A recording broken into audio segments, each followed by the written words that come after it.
وانشق البحار. Bismillahirrahmanirrahim. Alhamdulillahirrabbilalamin. Wassalatu wassalamu ala asrafil anbiya'i wal mursalin Nabiyyina Muhammad wa ala alihi wa sahbihi wa man tabi'ahum bi ihsanin ila yaumiddin. Amma ba'du. Kita melanjutkan kitab Arba'in An-Nawawiyah, dan kita masuk di hadis yang ke-34. Al-Imam Nawawi rahimahullah ta'ala beliau berkata,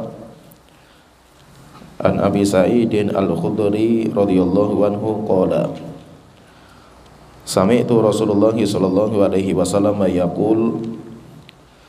Dari Abu Sa'id Al-Khudri radhiyallahu anhu berkata, saya mendengar Rasulullah sallallahu alaihi wasallam beliau bersabda, Man ra'a minkum munkaran falyughayyirhu biyadihi. Siapa yang melihat di antara kalian sebuah kemungkaran, falyughayyirhu biyadihi, maka hendaknya dia merubah kemungkaran itu dengan tangannya. Fa illam yastati fa bilisanihi, kalau dia tidak mampu, maka hendaknya merubah dengan lisannya. Fa illam yastati fa biqalbihi, kalau dia tidak mampu merubah dengan lisannya, maka hendaknya merubah dengan hatinya. Wa dzalika adhaful iman, dan itu adalah serendah-rendah iman. Rawahu Muslim, hadis ini dikeluarkan oleh Imam Muslim. Hadisnya itu ada asbabun nuzulnya, ada asbabul wurudnya, yaitu ada sebab cerita kenapa Abu Sa'id Al-Khudri itu meriwayatkan riwayat ini. Ceritanya lebih lengkapnya kita baca dari Sahih Muslim, yaitu di dalam riwayat Muslim itu dari Qais bin Muslim an Tariq bin Shihab an Abi Sa'idin, menyebutkan sebuah cerita, yaitu Tariq bin Shihab mengatakan, awwalu man bada'a bil khutbati yaumal idi qabla sholati Marwan. Orang yang pertama memulai khutbah di hari Idul Fitri sebelum salam itu adalah orang namanya Marwan. Marwan itu pemimpin. Dia yang pertama kali merubah tata cara sholat id. Yang aslinya itu sholat id itu sholat dulu kemudian baru khutbah. Sama dia enggak, dia khutbah dulu kemudian baru sholat. Faqama ilaihi rajulun, maka berdiri salah satu orang, seseorang berdiri. Ketika melihat dia itu langsung khutbah, Marwan itu langsung khutbah.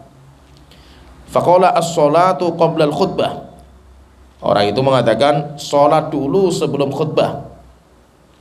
Faqala, kemudian Marwan mengatakan qad turika ma hunalika, kalau sholat dulu baru khutbah nanti orang pada pulang setelah sholat, yaitu orang tidak mau mendengar ceramahnya saya, khutbahnya saya. Akhirnya malah Marwan itu marah, kemudian mau menghukum orang itu.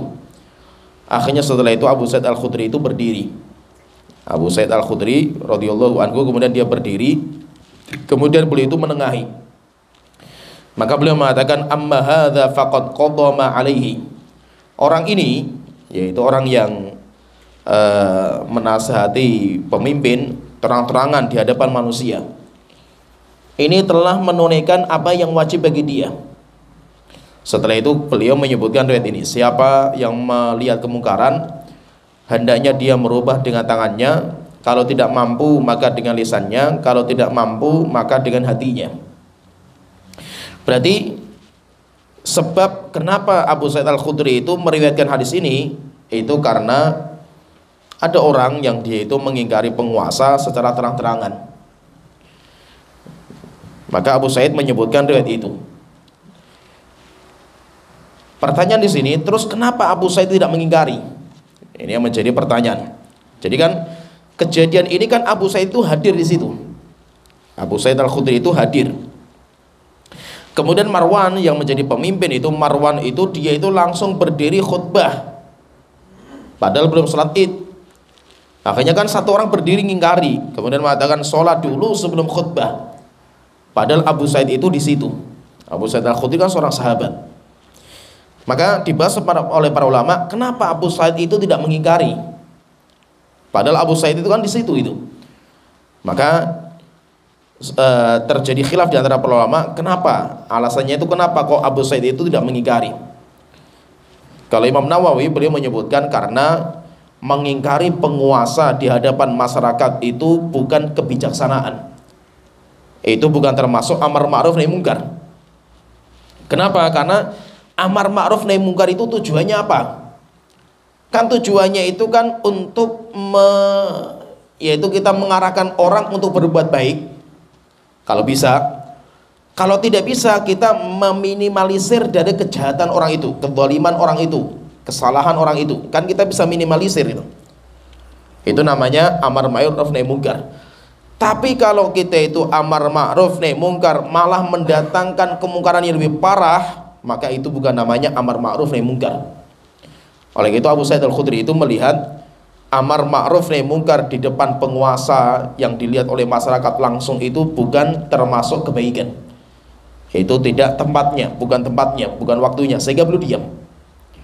Tapi ketika ada satu orang yang berdiri kemudian mengingkari, setelah itu Marwan itu marah, maka dileri, yaitu orang itu dibela sama Abu Sa'id Al-Khudri. Tapi kenapa kok enggak dia yang ingkar mungkar? Itu dia, karena bukan waktunya, yaitu tidak tepat ketika mengingkari kesalahan penguasa itu di hadapan masyarakat.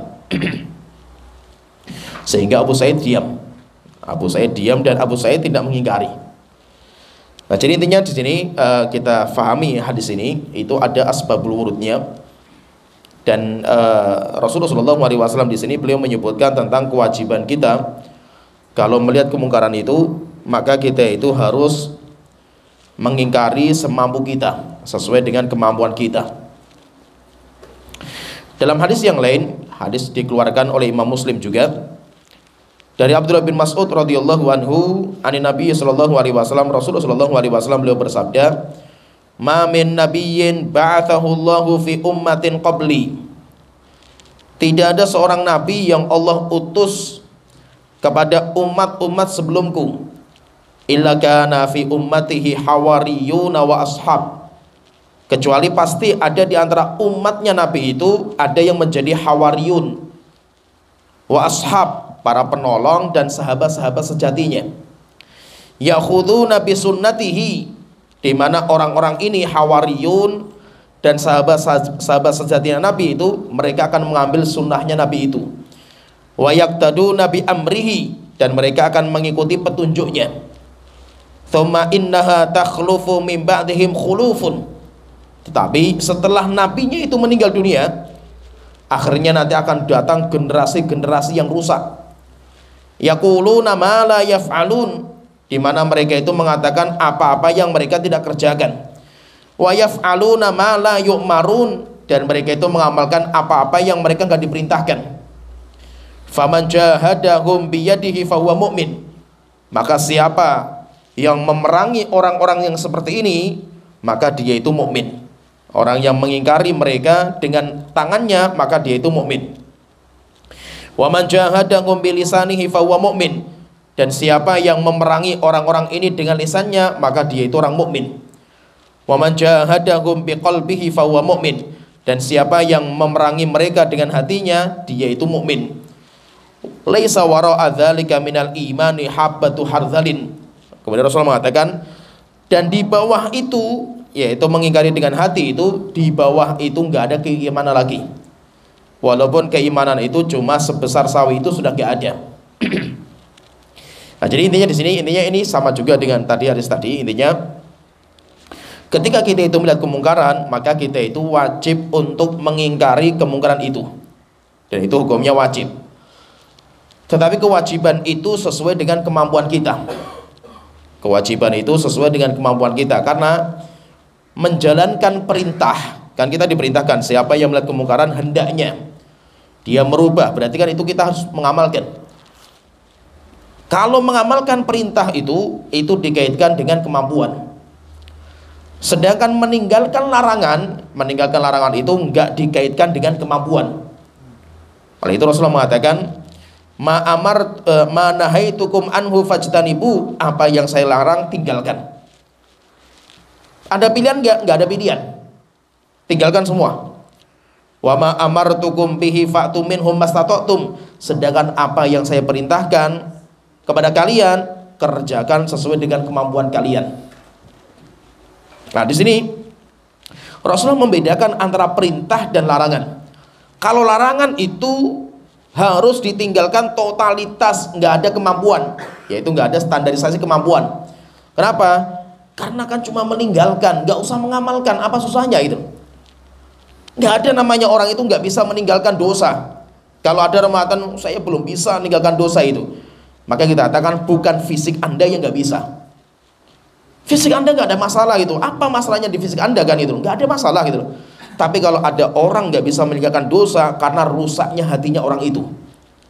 Ada orang misalkan rokok misalkan itu, dinasihati rokok itu hukumnya haram misalkan itu. Saya belum bisa itu meninggalkan rokok itu. Kenapa nggak bisa gitu? Apakah kamu kalau nggak ngerokok itu mati kan gitu? Kan nggak. Coba kalau kita misal 1 bulan puasa saja nggak ngerokok bisa kan gitu? Fisiknya nggak ada masalah gitu. Tapi kenapa kok orang itu mengatakan saya nggak bisa itu? Karena rusaknya hatinya orang itu. Ada orang misalkan kecanduan khamr misalkan atau narkoba, dia mengatakan saya belum bisa bertobat, saya nggak bisa meninggalkan khamr narkoba. Nggak bisa gitu. Tinggal butuhkan hati. Anda itu hatinya itu mukmin. Kalau meninggalkan dosa itu semuanya orang bisa, nggak ada orang nggak bisa itu. Kalau nggak bisa itu karena fisik Anda nggak bisa, bukan nggak bisa fisik Anda. Fisik Anda itu mampu untuk tidak mengamalkan dosa. Tetapi yang menjadi problem itu adalah hati Anda itu. Berbeda kalau kita itu mengamalkan perintah, sholat, puasa, kita itu ibadah-ibadah itu kan perlu kita wujudkan. Nah kalau kita wujudkan itu Rasulullah mengatakan fa'tu minhum mastata'tum, kerjakan sesuai dengan kemampuan kalian. Sehingga sholat itu wajibnya berdiri. Sholli qa'iman, sholatlah dalam kondisi berdiri. Fa'ilam tastati' faqa'idan, kalau nggak bisa duduk. Fa'ilam tastati' fa'ala jambin, kalau tidak bisa berbaring. Mesti apa? Mesti ketika kita itu mewujudkan sebuah perbuatan itu pasti butuh kemampuan. Sehingga apa? Nanti kalau kita nggak mampu ada keringanan. Kalau nggak mampu ada rukhsah lagi, sesuai dengan kemampuan kita masing-masing. Nah di sini Rasulullah SAW di sini mengatakan bahwa ingkarul mungkar itu itu tartibnya ada 3. Ingkarul mungkar itu tartibnya ada 3. Yang pertama ingkarul mungkar dengan tangan. Siapa itu? Orang-orang yang punya kekuasaan. Baik kekuasaan itu dipegang sama pemimpin, pemerintah misalkan, atau kekuasaan itu dipegang sama bapak terhadap anak, suami terhadap istri. Itu termasuk orang yang punya kekuasaan untuk dirinya. Sehingga apa? Sehingga orang yang punya kekuasaan seperti ini boleh mengingkari dengan tangan. Ya, misalkan pemerintah misalkan merusak atau menghancurkan tempat-tempat zina misalkan, dihancurkan sama pemerintah, boleh, karena pemerintah punya wewenang. Demikian juga bapak misalkan, bapak melihat anaknya misalkan punya sesuatu langsung dirusak barang itu sama bapaknya, nggak apa-apa, karena itu bapak punya wewenang terhadap anaknya. Sehingga apa? Sehingga nahi mungkar itu tartib yang pertama itu dengan tangan, dan itu yang paling tinggi. Ini yang paling tinggi, yaitu dengan tangan. Karena apa? Dengan tangan itu langsung, yaitu langsung kemungkaran itu dihilangkan itu dengan tangannya itu. Kalau ini nggak bisa, karena orang yang punya kemampuan, orang yang punya wewenang tidak menjalankan. Sehingga apa? Sehingga turun kepada kita masyarakat yang melihat kita nggak punya wewenang, kita nggak punya kekuasaan. Maka kalau memang pemerintah tidak menjalankan, maka kita itu tartibnya yang kedua. Berarti kita yang pertama kan nggak bisa, maka kita masuk yang kedua tartibnya itu, yaitu apa? Kita mengingkari dengan lisan. Tapi namanya ngingkari dengan lisan itu cuma sekedar anjuran gitu, cuma sekedar anjuran, cuma sekedar motivasi. Kita nggak bisa, namanya merubah nggak bisa kan.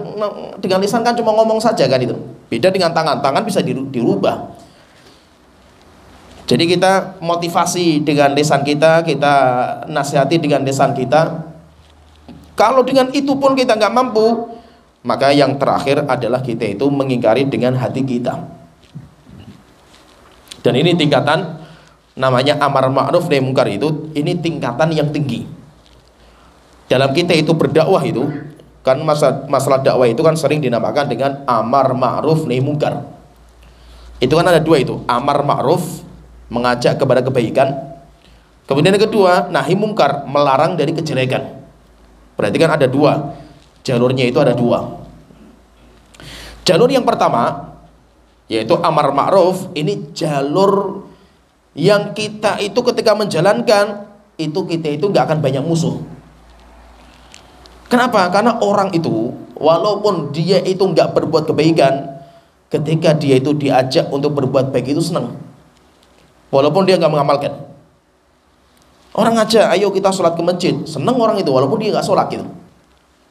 Ketika kita mengajak orang supaya jujur, seorang itu supaya bakti sama orang tua, berakhlak mulia, semuanya seneng lah gitu. Nggak ada yang nggak seneng walaupun orang itu nggak mengamalkan gitu. Kenapa? Karena jiwa kita itu ketika diajak untuk berbuat baik itu seneng gitu. Kita nggak mungkin memusuhi orang seperti itu, dia ngajak kita baik kan gitu. Ini jadi kalau kita itu berdakwah itu tingkatan pertama itu mesti amar ma'ruf dulu. Kita itu ajak orang itu untuk berbuat kebaikan, kita motivasi dan yang lainnya. Tapi ini pun nggak cukup gitu, nggak cukup. Kecuali kita akan masuk di tingkatan yang kedua. Dan kalau kita sudah masuk tingkatan yang kedua, musuhnya banyak. Musuhnya banyak sekali. Yaitu apa? Kalau sudah sampai tingkatan nahi munkar. Kenapa? Karakter manusia itu nggak suka disalahkan. Sehingga orang yang berzina ketika disalah-salahkan gitu, ngamuk dia itu. Atau orang berzina tahu dia itu salah itu, tapi ketika disalahkan nggak suka dia itu. Orang ketika dia itu minum khamr gitu, disalah-salahkan minum khamr, emosi dia nggak terima gitu. Demikian juga, jadi ini orang itu ketika disalahkan, orang itu disesatkan, orang itu dikelirukan, dia itu jiwa dia nggak terima. Tapi kalau dia itu arahkan untuk berbuat baik, ayo diajak berbuat baik, orang itu nggak apa-apa gitu. Yang penting apa? Kamu jangan ngusik-ngusik budaya saya itu. Kamu jangan ngusik-ngusik kebiasaan saya itu. Kalau selama kamu itu tidak ngusik nggak apa-apa. Kamu perintahkan yang baik nggak apa-apa. Yang penting jangan ngusik. Tetapi ketika sudah mengusik dunia mereka, pasti mereka nanti akan menjadi musuh mereka itu. Oleh itu Nabi Muhammad ketika dulu dakwahnya masih Nabi, Nabi itu memerintahkan kepada kebaikan. Orang-orang kafir Quraisy nggak ada masalah, biasa gitu, baguslah itu. Tapi ketika sudah naik ke tingkatan berikutnya, nahi munkar, bicara masalah syirik, menyembah berhala itu syirik, perbuatan ini zina, haram, ini riba, maka ketika mengusik dunia mereka nggak terima. Akhirnya apa? Mereka akan memusuhi. Oleh itu ketika dakwah kita itu pengen adem-adem, ya amar ma'ruf, nggak ada musuhnya gitu itu, adem ayem. Tetapi apa? Ini nggak akan cukup untuk menghilangkan kemungkaran di masyarakat, nggak bisa gitu. Kecuali apa? Kita harus dakwahnya levelnya lebih tinggi lagi itu. Yaitu levelnya kita harus nahi munkar, dan nahi munkar resikonya berat. Resikonya berat. Kenapa? Karena orang-orang itu nggak akan terima ketika mereka itu disalahkan. Hatta walaupun mereka mengaku dirinya salah, saya salah gitu. Saya itu orang berzina, pelacur itu salah itu, tapi jangan disalahkan gitu. Ketika disalahkan nggak terima dia itu, akhirnya nanti akan menjadi musuh. Oleh itu ketika dakwah itu sudah sampai tingkatan amar ma'ruf, maka siap-siap kita itu akan dimusuhi. Tidak ada seorang rasul yang diutus oleh Allah Ta'ala tanpa ada rintangan, pasti akan dimusuhi itu. Oleh itu ketika Nabi Muhammad itu mendapatkan wahyu, setelah itu menceritakan wahyu itu kepada Waraqah bin Naufal. Waraqah bin Naufal itu seorang pendeta Kristen, tapi tinggalnya di Mekah. Setelah itu ketika diceritakan, yaitu Nabi Muhammad menceritakan itu, kata Waraqah, hadza namus, ini adalah sang pembawa rahasia, yaitu Rasul dari kalangan malaikat yang diutus sama Allah Ta'ala. Setelah itu Waraqah mengatakan, ya laitani kuntu jadza'an, jikalau pas kamu melihat kejadian itu, saya itu masih muda itu. Kalau seandainya saya masih muda itu, saya akan membela kamu ya Muhammad. Id yukhri juga qaumuka, ketika nanti kaum kamu itu ngusir kamu dari halaman ini, dari kampung halaman kamu ini. Akhirnya Rasulullah bertanya, wahai Waraqah, amukhrijiyahum, apakah nanti kaumku itu akan ngusir saya? Maka Waraqah mengatakan, na'am, ya. Lam ya'ti rajulun qattu bima ji'ta bihi. Tidak ada seorang nabi pun yang membawa syariat yang kamu bawa ini illa udiya, kecuali pasti akan dimusuhi sama kaumnya. Padahal siapa itu? Nabi Muhammad, orang yang sangat berakhlak mulia. Itu saja ketika ngkritiki dunia mereka, ya siap dihabisi gitu. Sehingga apa? Fahami di sini. Saya sering ingatkan ke teman-teman kita, walaupun dakwah kita itu tidak merongrong kekuasaan, karena dakwah kita itu tidak memberontak kepada penguasa. Kita dalam agama kita, dalam akidah kita itu, kita tunduk patuh kepada penguasa. Walaupun mereka menzalimi kita, kita tunduk patuh, dan itu akidah Ahlussunnah wal Jamaah. Namun, fahami ini, bukan berarti kita itu tidak berbahaya bagi mereka. Mereka fahami ini, maka itu nggak main-main ini. Kita itu ancaman bagi mereka. Ancamannya di mana? Bukan ancaman karena kita itu merongrong, seperti kita itu radikal, kita itu pemberontak. Bukan. Mereka faham mereka itu kalau kita itu wong demo saja kita itu nggak boleh kan itu. Dan itu terang-terangan kita jelaskan, terang-terangan, gak ada yang kita sembunyikan, bahwasanya kita itu, akidah kita itu tunduk patuh. Kita nggak seperti yang lain. Mereka tunduk patuh sama pemerintah itu karena menjilat pemerintah kan itu. Kita nggak butuh dunianya pemerintah gitu. Kita itu tunduk patuh itu bukan karena kita itu minta dunianya mereka, bukan. Tapi itu akidah kita. Akidah kita nggak dapat apa-apa dari pemerintah karena kita menjalankan akidah kita, enggak. Tapi bukan berarti kita itu nggak menjadi musuhnya mereka. Kita itu menjadi ancaman paling bahayanya mereka. Kenapa? Karena dakwah sunnah itu akan merongrong dunianya mereka. Ya, paham ya? Walaupun kita itu nggak mengkudeta, kita itu nggak mengkudeta itu loh. Tapi kita ancaman bagi dunia mereka gitu. Coba dakwah kita misalkan itu, kita mengatakan bahwasanya suap itu haram. Nah, kalau politik setiap 5 tahun sekali, terus ngapain mereka kan itu? Susah payah mereka itu, tim sukses kerja semua, duit ngelontor semuanya itu, tim sukses kan itu, supaya mereka dipilih. Tiba-tiba dakwah sunatan haram gitu.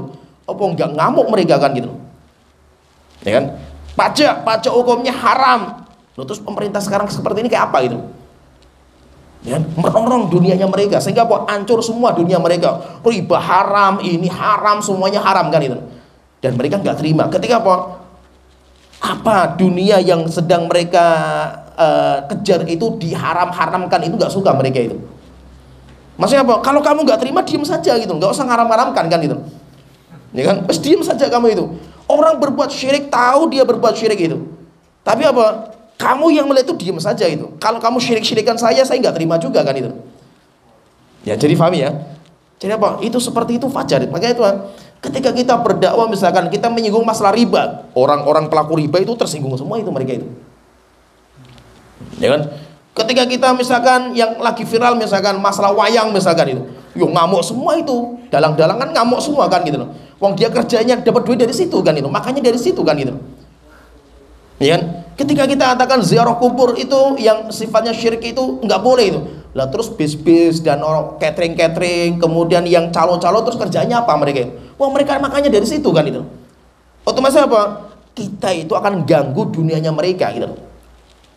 Ya, dakwah kita itu ganggu dunia mereka. Akhirnya mereka akan menjadikan kita musuh, nggak main-main gitu. Karena kalau sudah urusannya perut itu nggak main-main gitu. Semuanya jadi musuh semua itu.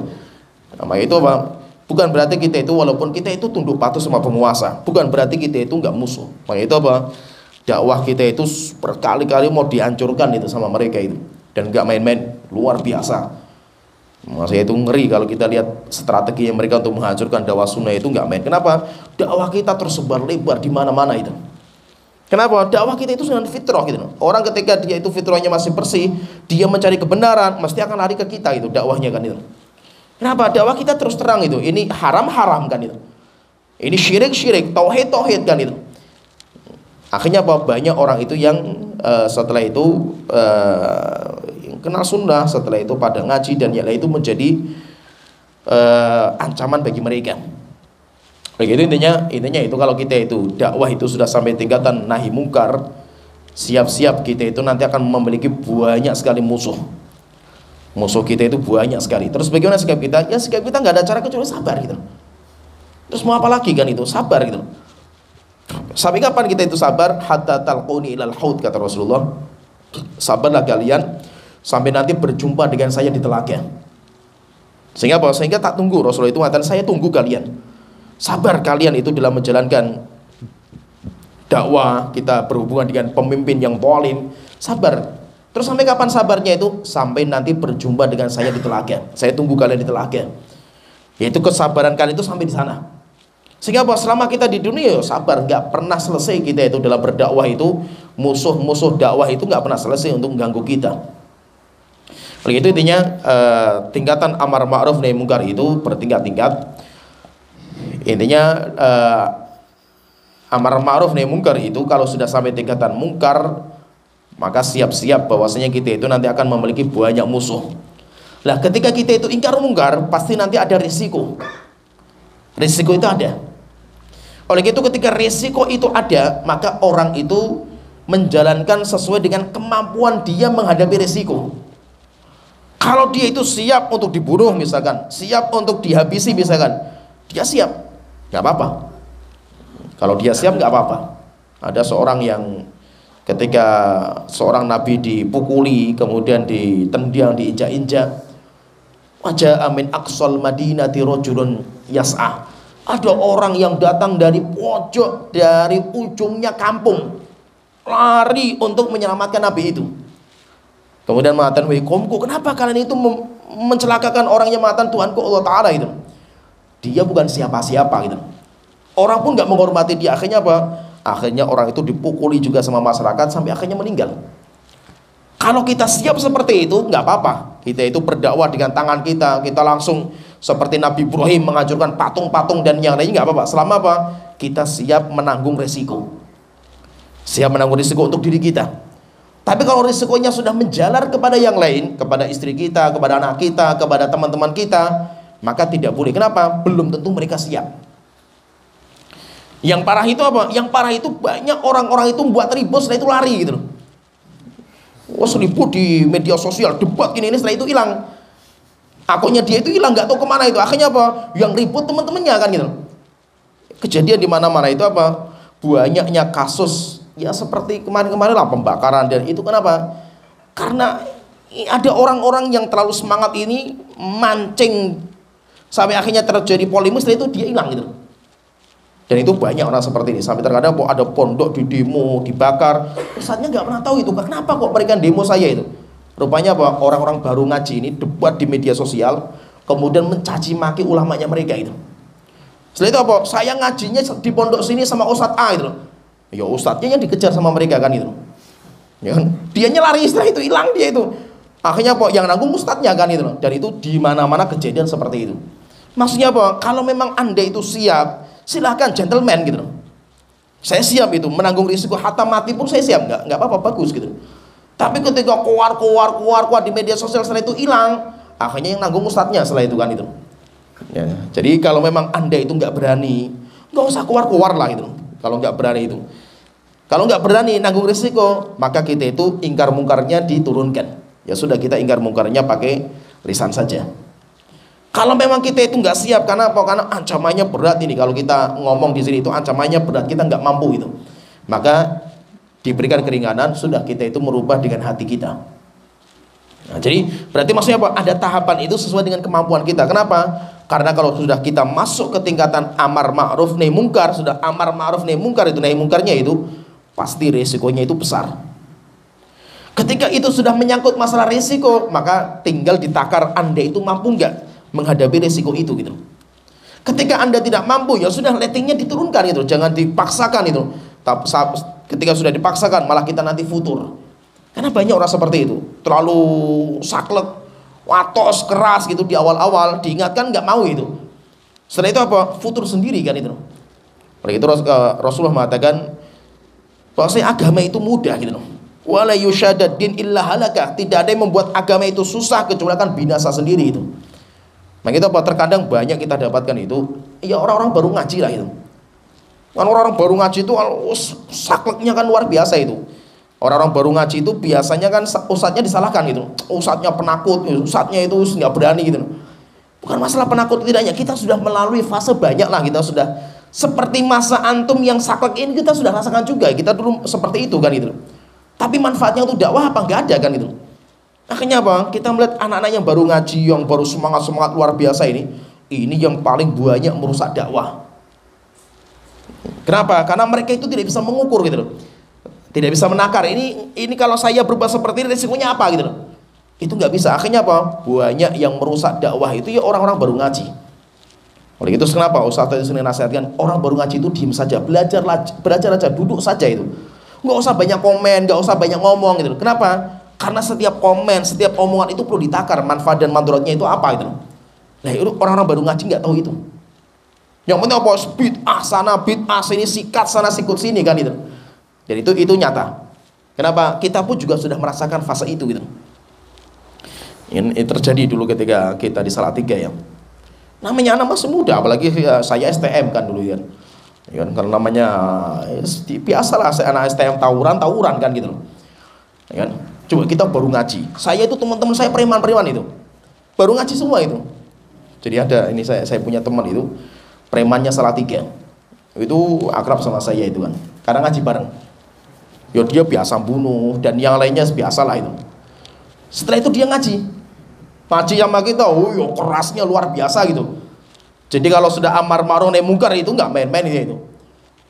Dia itu subhanallah itu, dia itu yang bikin togel di rumah. Yang bikin togel itu dia gitu. Kemudian setelah itu yang menjalankan togel itu orang tuanya. Yang melanjutkan itu orang tua. Akhirnya dia ngaji, alhamdulillah itu. Ngaji pulang ke rumah selesai pengajian ini, pulang ke rumah, di rumah itu masih main togel gitu. Pintunya nggak dibuka, ditendang sampai jebol sama dia itu. Kocar kacir semua, ketakutan semua kalau dia marah itu. Tapi apa? Nggak ada manfaatnya. Dakwah keras seperti ini itu nggak ada manfaatnya itu. Dia kalau sholat ya kan biasa orang kampung kan rapatkan minggir ya, diinjek dicengkiwing. Kamu apa gitu? Bapak-bapak sudah tua pada gitu kan itu karena preman kan itu. Preman baru ngaji kayak apa keras dan sakleknya kan itu. Subhanallah itu pas waktu itu ada cerita ini. Jadi kita punya teman-teman di kampung pedalaman lah, di Salatiga pedalaman itu. Anak-anak muda, alhamdulillah kenal ngaji, remaja masjid waktu itu, kemudian pengen ngadakan TPG. Sampai akhirnya pengen ngundang dari sebuah pondok pesantren sunnah lah di Salatiga itu.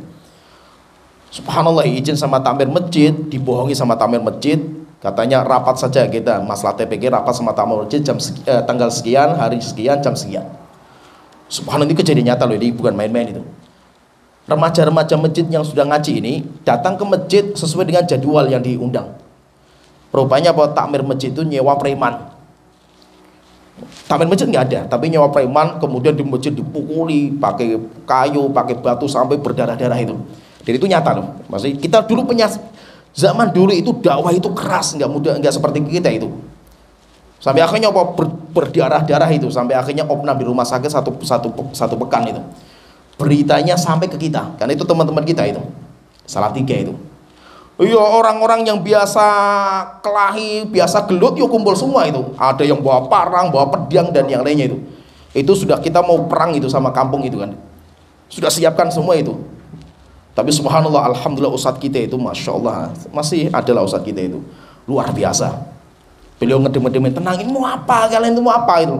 Kita akan bela dakwah sunnah itu, bunuh semua kan itu. Diingatkan sama Ustaz, apa yang kalian bela itu apa, ini bukan preman kita itu, bukan rebutan parkir dakwah ini kan itu.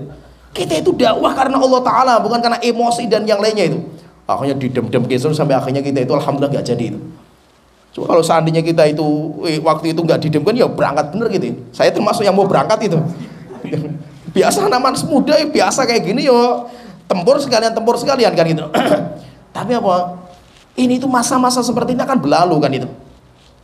Setelah capeknya kita itu masa-masa keras saklek seperti ini, setelah itu baru kita berpikir itu. Selama ini kita keras seperti ini manfaatnya untuk apa itu? Manfaatnya untuk dakwah kita itu apa itu? Nggak ada manfaatnya kan itu. Setelah itu apa? Mulai muncul kedewasaan. Akhirnya boleh mungkin apa? Muncul untuk menakar. Setiap perbuatan kita itu ditakar manfaatnya seberapa, mandorotnya seberapa. Akhirnya apa? Biasanya ustaz-ustaz yang sudah lama terjun di dunia dakwah itu, mereka itu hikmahnya muncul. Dan kita sekarang, saya sebagai seorang ustadz bisa ngerem yang anak-anak muda yang baru ngaji itu luar biasa pontang-panting kita itu. Kenapa? Kita rem-rem itu kita yang dicaci maki kita itu, penakut, pengecut dan yang lainnya itu. Kenapa? Karena memang orang-orang baru ngaji itu masya Allah luar biasa. Oleh itu apa? Mereka itu perlu diarahkan. Nah itu intinya. Kalau sudah sampai tingkatan nahi mungkar itu pasti risiko itu berat. Maka semuanya itu harus melihat manfaat dan madaratnya. Jangan sampai kita itu pengennya baik, kita pengen menghilangkan kemungkaran, tapi malah datang kemungkaran yang lebih banyak lagi gitu. Sehingga apa? Akhirnya nanti kita futur, kemudian kita balik lagi ke belakang karena kita nggak kuat. Sehingga apa? Sehingga semuanya itu punya kadarnya. Dan yang paling penting itu sebelum kita masuk ke tingkatan amar ma'ruf nahi mungkar atau dakwah itu, kewajiban pertama kali itu kita itu harus tahu mana yang ma'ruf dan mana yang mungkar.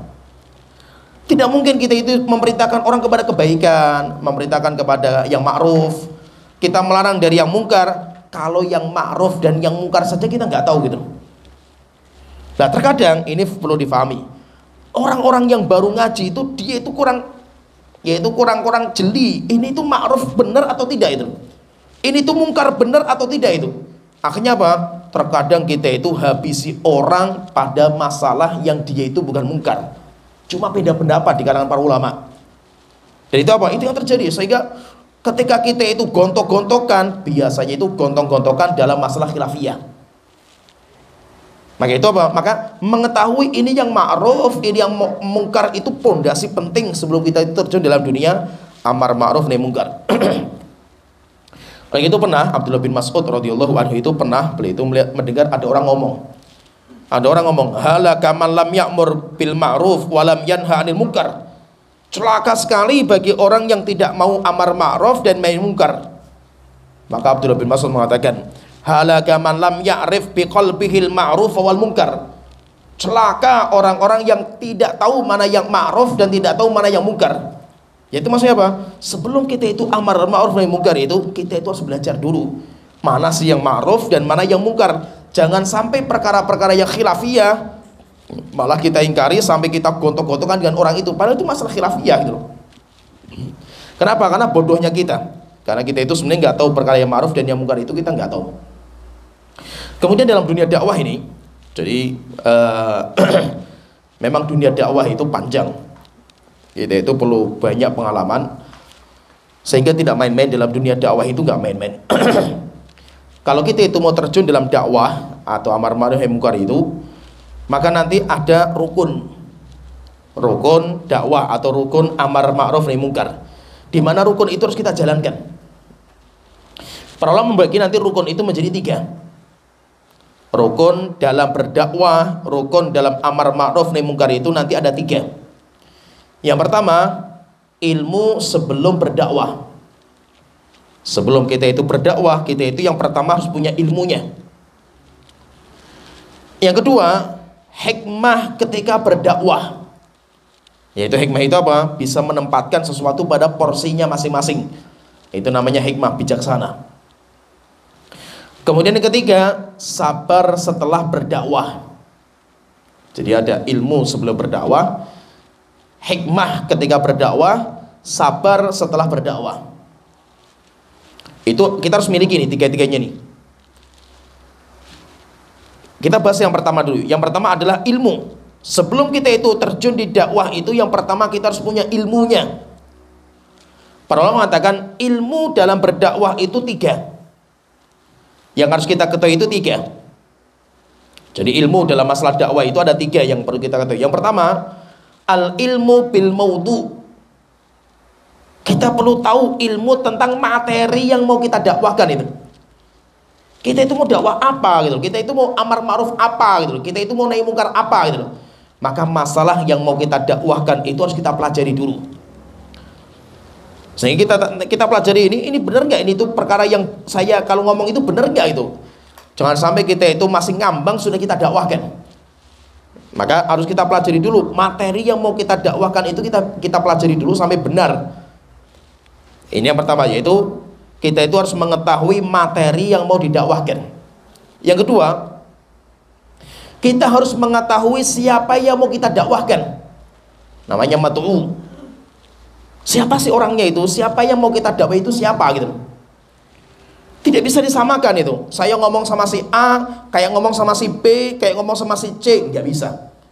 Orang itu beda-beda. Nah itu Rasulullah ketika ngirim Mu'adz bin Jabal itu ke Yaman, ketika mau berdakwah itu, apa kata Rasulullah? Ya wahai Mu'adz, innaka ta'ti qauman ahlul kitab. Kamu itu ketika nanti datang ke Yaman, ketahui sana itu ahlul kitab orangnya itu. Akhirnya Mu'adz bin Jabal langsung tergambar, oh yang saya hadapi itu orang-orang Kristen berarti itu. Nah itu orang Kristen itu saya tahulah, mereka itu punya ilmu, mereka punya hujah, mereka punya kitab suci, mereka punya pendeta, mereka punya ulama. Mereka bukan gak seperti orang kafir Quraisy yang gak punya kitab suci, gak punya ulama, gak ada. Sehingga apa? Sehingga kita tahu, oh yang akan kita hadapi itu seperti ini orangnya itu. Jadi apa? Harus paham dulu siapa orang itu siapa gitu. Ya, kemudian kalau kita sudah materi sudah tahu, karakter orangnya sudah tahu. Kemudian yang ketiga, kita perlu ilmu tentang wa kaifiyatud dakwah, tata caranya. Bagaimana kita menyampaikan materi ini kepada orang itu biar tepat. Maka kita perlu belajar caranya. Oleh itu Rasulullah ketika mengirim Mu'adz tadi kan mengatakan, "Wahai Mu'adz, kamu akan datang ke Yaman. Yaman itu ahlul kitab. Maka nanti kalau kamu ke sana itu dakwah kamu itu yang pertama dakwahkan mereka untuk la ilaha illallah dulu. Kalau mereka sudah terima ini, baru dakwahkan untuk sholat. Kalau sudah terima ini, baru dakwahkan mereka untuk membayar zakat." Berarti apa? Itu namanya cara. Caranya seperti ini dulu. Caranya ini dulu. Caranya ini dulu. Sehingga apa? Sehingga dakwah itu bisa tepat gitu loh. Enggak setiap permasalahan itu harus kita komentari gitu loh. Terkadang dakwah itu dengan cara kita biarkan malah itu. Orang itu berbuat kejelekan, malah kita biarkan sampai selesai, sampai posisinya itu tepat. Setelah itu baru kita omongi. Coba ketika ada seorang badui yang kencing di masjid itu. Ketika orang kencing itu di masjid, para sahabat pengen ingkari. Dan para sahabat pengen mengingkari itu. Akhirnya apa? Rasulullah biarkan. Kenapa? Belum waktunya. Belum waktunya itu. Kalau ini diingkari ketika di tengah-tengah kencing bahaya. Ketika dia sedang kencing diingkari malah muncrat-muncrat kemana-mana kan gitu. Biarkan dulu, biarkan. Setelah selesai baru dipanggil, "Pak, ini itu masjid dibangun untuk sholat, untuk berzikir, bukan untuk kotoran-kotoran seperti ini kan itu." Sehingga apa? Itu namanya mengetahui siapa orang itu. Orang itu orang badui. Orang ini kalau dikasari mungkin keluar dari Islam itu. Kenapa Rasulullah itu muamalah sama orang itu bisa beda-beda itu? Karena orang itu punya karakter yang berbeda-beda. Antum ngobrol sama bapak, "Pak, keliru ini, bodoh sekali sih kamu kan gitu loh. Goblok gitu loh." Oh nggak terima ngomong seperti, walaupun apa? Kamu bener ngomongnya itu. Yaitu ini keliru itu benar itu. Tapi cara ngomong seperti ini kepada orang tua itu nggak pas kan itu. Berbeda dengan ngomong sama teman, beda sama ngomong sama adik, beda semua gitu loh. Ada orang yang karakternya itu seriusan, dia itu nggak bisa canda. Sehingga kalau kita ngomong sama dia itu harus kita itu serius. Ada orang yang nggak bisa serius, sukanya canda gitu loh. Sehingga kalau dia kita ngomong sama orang itu harus canda dulu, baru akhirnya pas waktunya kita masuk kan gitu. Sehingga apa? Semuanya itu ada tempatnya masing-masing gitu. Sehingga apa? Kita harus pelajari siapa orang yang mau kita dakwah itu siapa gitu. Dan itu nggak mudah. Kita mempelajari seperti itu nggak mudah itu. Oleh itu sebelum berdakwah itu kita harus punya ilmu 3 perkara ini. Materi yang mau kita sampaikan, kemudian yang kedua karakter orangnya itu kayak apa, kemudian yang ketiga kita itu harus tahu caranya. Sehingga apa? Terkadang itu lama, nggak bisa. Dakwah itu sehari, 2 hari, 3 hari harus berubah, orang itu nggak bisa gitu. Saya ketika pengen mendakwahi bapak saya itu, saya itu pertama kali yang kenal sunnah di kampung itu saya. Setelah itu misi saya itu apa? Kakak-kakak saya. Kakak saya yang pertama yang saya datangi, kakak saya laki-laki. Cuma dia orang pergerakan. Saya salafi, dia pergerakan kan itu. Akhirnya kontras sekali bedanya itu. Kalau di rumah isinya debat, kalau sama kakak saya itu debat itu. Kalau sudah debat nggak ketemu, kita nggak ngomong sama sepekan, kita nggak ngomong-ngomongan gitu. Akhirnya apa? Nggak ada manfaatnya itu. Lama-lama kita juga ini dakwah nggak manfaat kalau seperti ini. Akhirnya apa? Mulai strategi kita rubah. Saya waktu itu apa? Saya strateginya itu belikan buku. Beli banyak majalah, taruh di rumah. Setelah itu apa? Kita nggak usah debat. Subhanallah itu kalau saya keluar, nggak ada di rumah, kakak saya itu baca majalah itu. Tapi kalau saya pulang ke rumah nggak mau baca, tak biarkan saja. Lama dia mulai tertarik, akhirnya ngejak diskusi masalah. Akhirnya mulai kita diskusi sampai akhirnya pengen ketemu dengan ustadz saya, kakak saya itu. Oke, tak ajak. Akhirnya ketemu sama ustadz saya, kemudian diskusi, alhamdulillah tobat, ditinggalkan pergerakan, setelah itu ngaji. Kakak yang pertama, kemudian kakak saya yang kedua, kakak perempuan. Ini yang berat bagi saya. Kenapa? Karena saya itu ya dulunya orang nakal gitu. Kakak saya perempuan sering saya pukuli gitu. Setelah itu apa? Setelah itu saya taubat, kemudian saya pengen merubah kakak saya gitu. Nggak bisa gitu. Saya ngomong nggak didengar, berat sekali. Tak kirim surat yang nggak bisa, kirim buku yang nggak mempan gitu. Sampai saya bingung ini caranya gimana ngomong sama kakak perempuan saya ini kan itu. Alhamdulillah saya punya strategi waktu itu. Yaitu apa? Saya itu punya teman saya itu istrinya tukang jahit. Lah kakak saya waktu itu mau belajar jahit. Hanya saya ngomong, udah ini saya punya teman juga yang bisa ngajari kamu jahit. Nah, tapi saya sudah ngomong sama teman saya, sama istrinya itu, ini kakak saya, tolong pelan-pelan. Yang penting apa? Diakrabi, nanti kalau sudah akrab diajak ngaji. Kakak saya belum pakai jilbab. Ya udah, tak antar ke sana sampai diakrabi, karena kita sudah rancang strateginya itu. Sampai akhirnya itu dia itu pengen ngikut ngaji. Sampai akhirnya beli jilbab, kemudian alhamdulillah ngaji, setelah itu ngaji kenal sunnah. Tinggal apa? Berikutnya naik ke letting berikutnya, bapak saya. Bapak saya bukan orang biasa, bapak saya itu dukun. Jadi apa kalau amal-amal dukun itu paham sekali saya itu. Puasa-puasa, mute, puasa, krokot itu amal-amal itu sudah saya kerjakan itu. Bahkan saya dulu sama bapak saya itu mencari kedikdayaan kayak Brojo Musti, Merogo Sukmo itu saya paham. Kemudian cara merancang hari baik itu kita paham, bapak saya seperti itu gitu loh. Sehingga sama jin, muamal sama jin itu kita juga seperti itu dulunya ini, dukun gitu loh. Ini gimana, saya bingung itu cara dakwai bapak saya itu gimana ini caranya kan itu, mikir lama itu. Tapi yang penting terus saya doakan terus itu. Akhirnya saya punya strategi itu. Strateginya apa? Saya itu alhamdulillah waktu itu tanya sama ustaz saya, Ustaz gimana saya dakwai bapak saya itu. Ustaz saya itu bagus waktu itu. Kalau pengen dakwai bapak kamu itu, rubah dulu kamu di hadapan orang tua sampai orang tua itu bangga dengan kamu wis. Maksudnya apa? Ambil hatinya. Udah. Akhirnya saya pikir itu, gimana saya bisa mengambil hatinya orang tua saya itu. Akhirnya apa? Bakti. Kita itu namanya anak muda itu kan nggak pernah namanya bakti sama orang tua kan gitu. Akhirnya apa? Kita masih muda, kita nyuci bajunya orang tua, mijeti orang tua, berikan minum sama orang tua, nangis bapak itu lihat saya seperti itu. Berarti apa? Sudah mulai saya ambilkan hatinya itu. Setelah itu apa? Mulailah saya itu sering ngobrol sama orang tua. Padahal bos, namanya kita anak muda itu kan jarang ngobrol sama bapak kan gitu. Sama ibu itu kan jarang. Kita punya teman-teman sendiri kan, komunitas sendiri. Namanya kita duduk ngobrol sama bapak santai-santai itu kan kita nggak bisa kan gitu. Akhirnya apa? Mulai saya biasakan ngobrol sama bapak, ngobrol sama ibu. Lama-lama saya mulai korek-korek pemikiran dia itu kayak apa gitu loh. Jadi kejawennya itu sampai tingkatan di mana sih gitu loh. Oh, tingkatannya seperti ini. Saya tanya terus, saya akrabi lah itu. Sampai ngobrol itu asik lah kita sama bapak itu sudah mulai asik. Setelah itu apa? Mulai terus saya korek-korek sampai akhirnya apa? Saya rumuskan. Oh, berarti pemikiran bapak saya itu kayak gini.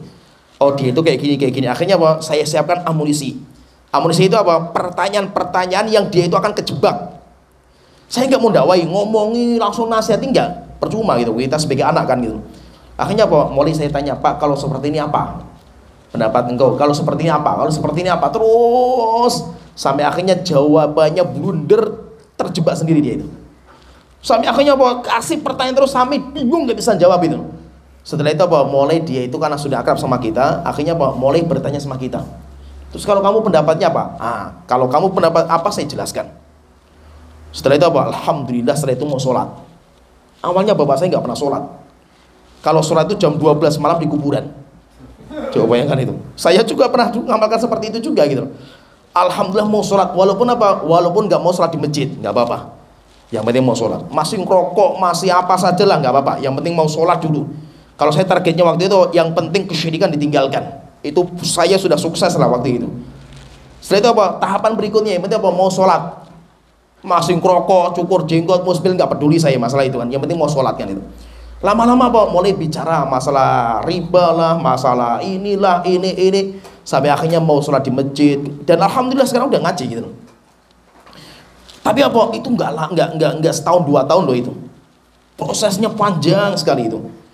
Ya, sampai akhirnya apa? Sekarang sudah alhamdulillah itu terima semua kan itu. Rokok misalkan, rokok, saya bicara masalah rokok pelan-pelan sampai akhirnya ditinggal. Kemudian kita bicara masalah ritual-ritual di masyarakat, sekarang sudah ditinggal totalitas. Tapi itu butuh waktu lama gitu. Nah itu apa maksudnya itu? Sebelum kita itu mendakwakan sesuatu kepada orang itu, pelajari dulu siapa dia itu. Kemudian setelah itu apa? Kita pelajari lagi cara ngomong sama orang itu kayak apa sih caranya kan itu. Dan subhanallah itu sering saya praktekkan dulu di kampung ketika saya di Salatiga itu, dan masya Allah itu banyak keberhasilan. Nah itu intinya apa? Intinya memang ilmu terhadap 3 perkara itu penting sekali itu. Ilmu terhadap materi yang mau didakwahkan.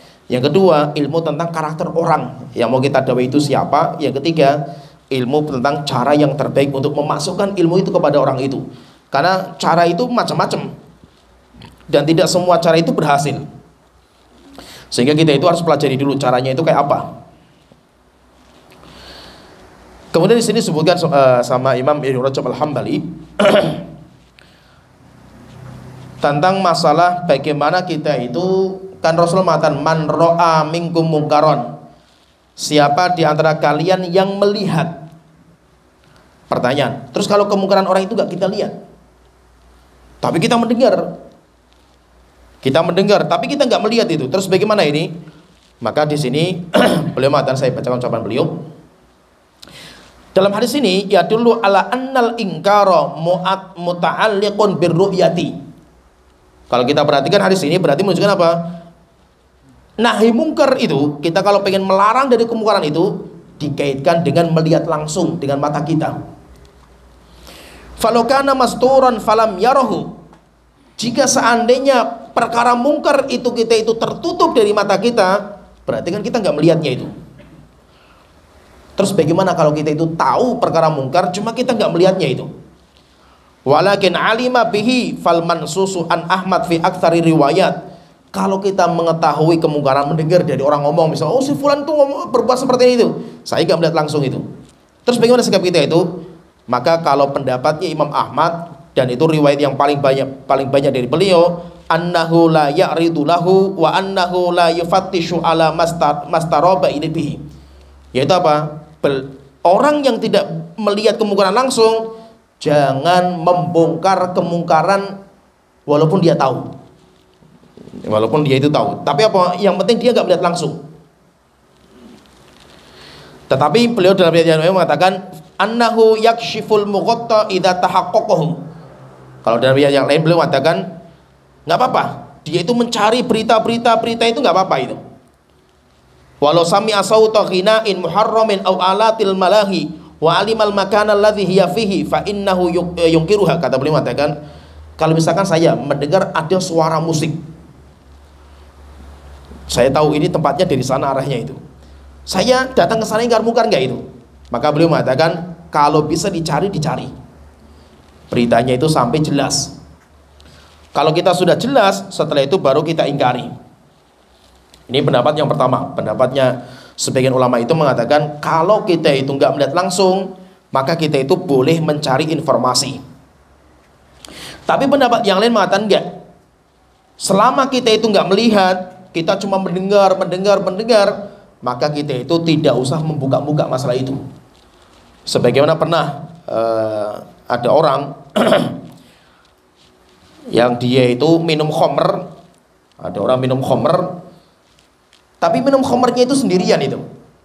Tiba-tiba orang itu datang, ada seseorang yang pernah melihatnya itu. Dia itu minum khamr, maka dia ngomong sama Abdullah bin Mas'ud, "Wahai Abdullah bin Mas'ud, ini orang ini takturu lihiyatu khamran."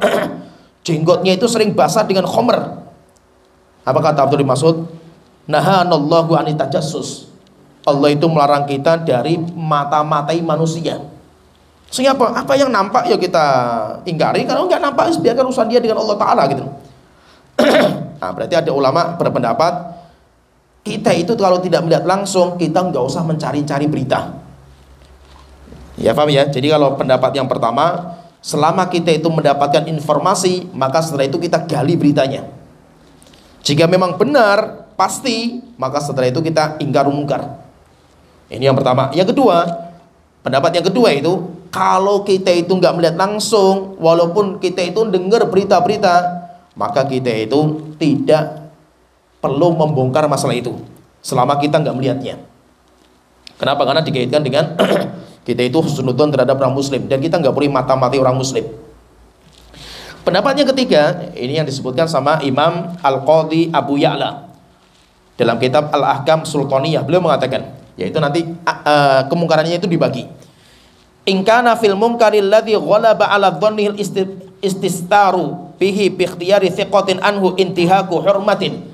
Jika kemungkaran yang kita dengar dari orang yang terpercaya, oh si fulan itu gini, maka kita lihat kemungkarannya. Kalau kemungkaran itu nanti akan membahayakan yang lain, seperti pembunuhan, atau dia itu merencanakan pencurian, atau mau memperkosa, kita dengar kabar itu, maka apa? Ketika ini akan berbahaya bagi orang lain, kita cari informasinya dan akhirnya apa? Kita ingkari.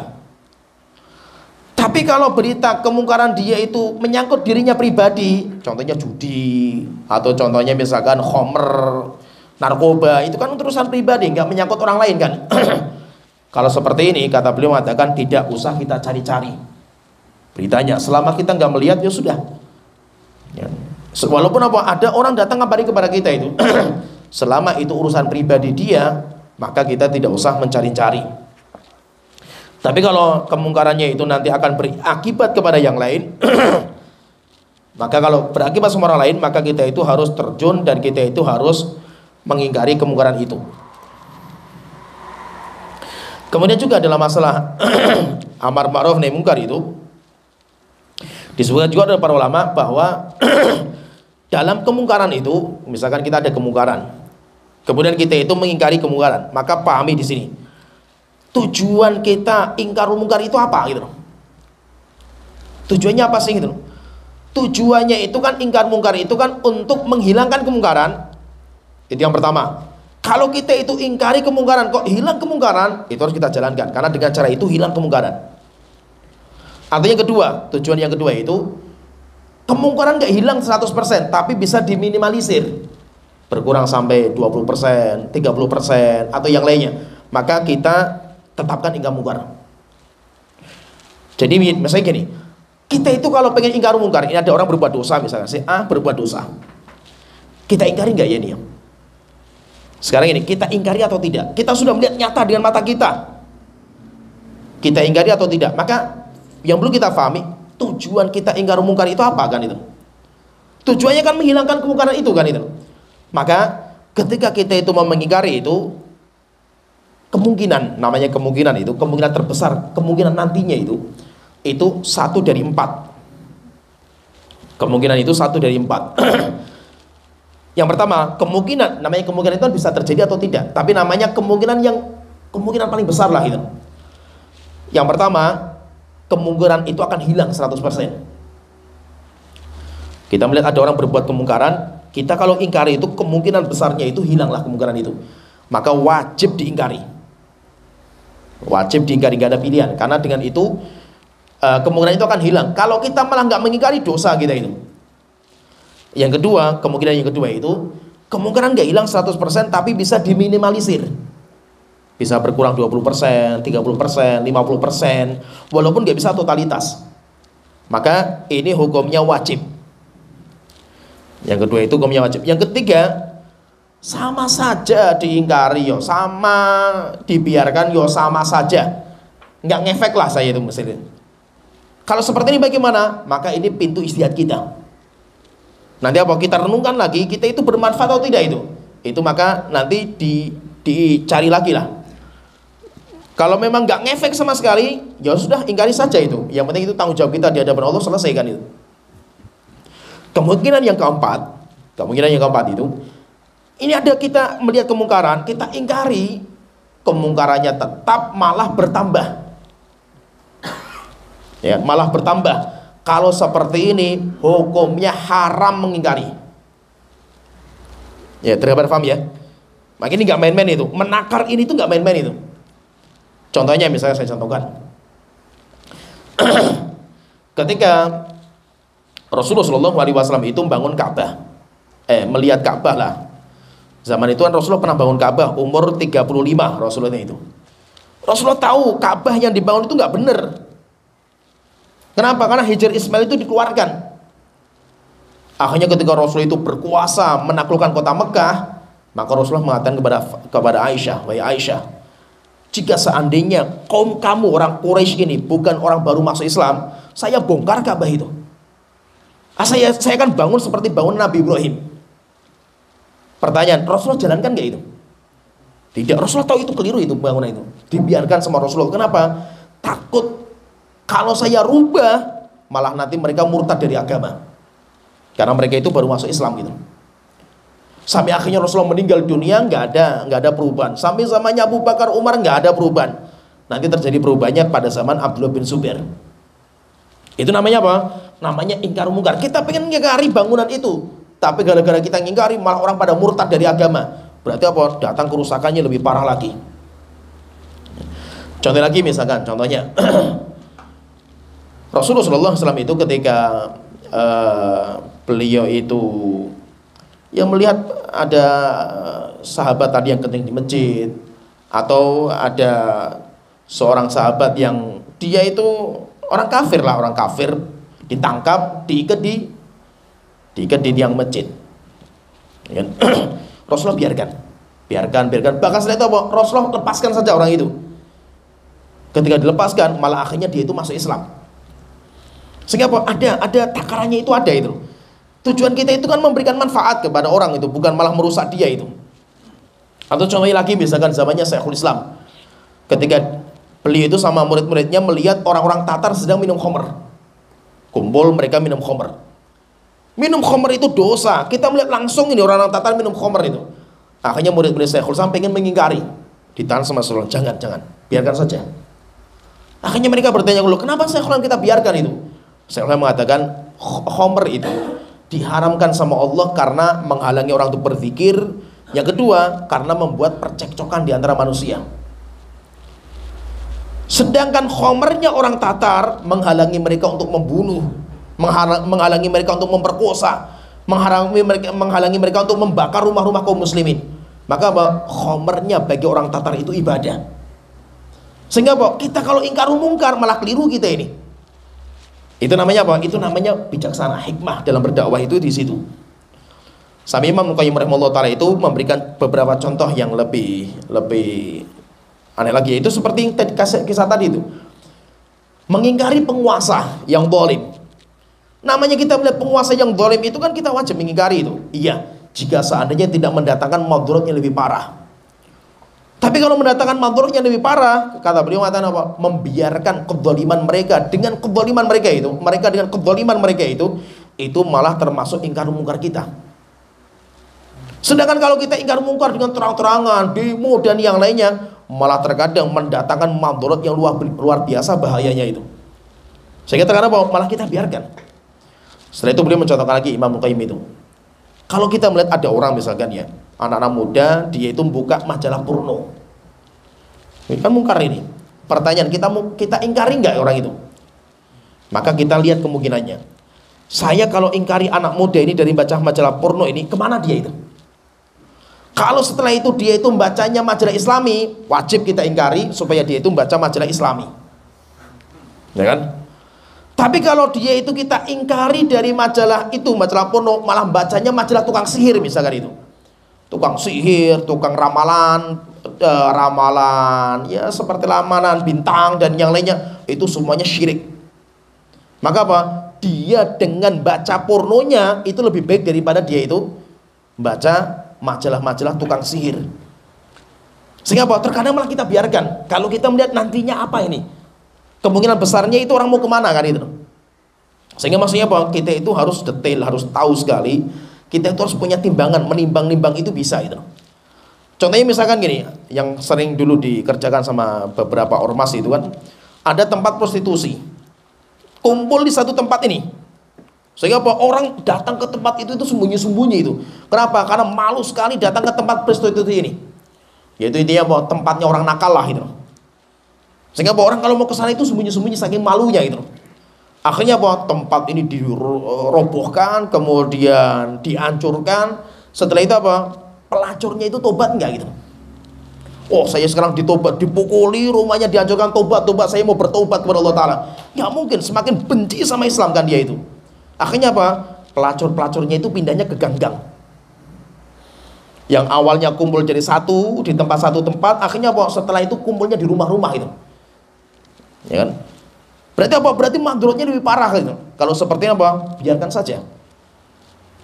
Ya terima ya, paham ya. Jadi maksudnya itu apa? Kita itu tujuannya ingkar mungkar itu apa? Menghilangkan kemungkaran atau meminimalisir kemungkaran itu.